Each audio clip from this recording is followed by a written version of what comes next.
Every move I make, she'll be watching. At 50, am I too old to be sharing my location with my mother? Truly, I have nothing to cover up. I hide for my mother's own good. Why can't I see where you are anymore? My mother asked. Every time she does this, I play dumb rather than admit I have stopped sharing my iPhone location with her. My iOS must have updated, I lie. This must be how teenagers feel when their mothers ask the same question.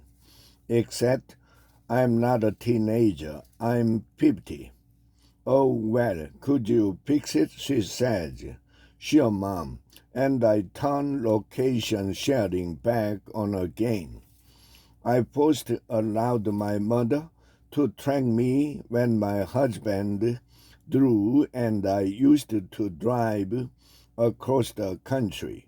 We lived in San Diego but owned a vacation rental in Florida, and I lived in each place for parts of the year.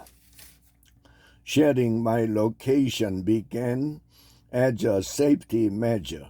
At least one person would know where we were in case something happened in the middle of nowhere.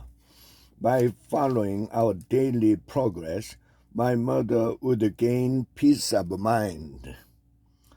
When the road trip started to get monotonous, however, after we had seen all the national parks and the cool little town along the way, Drew and I began flying.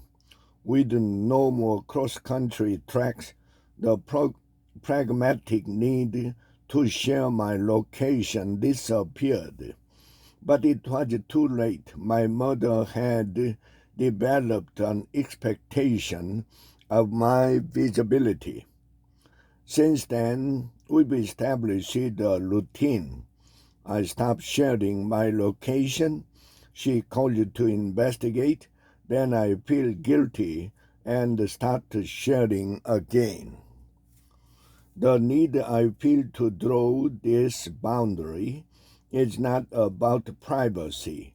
I don't go anywhere I don't want my mother to know about. I do sometimes like to sneak up and get away, and there is something freeing when no one knows my whereabouts. But truly, I have nothing to cover up. I hide for my mother's own good. Once, during a period of location sharing, she called in a panic about my dog, Chip.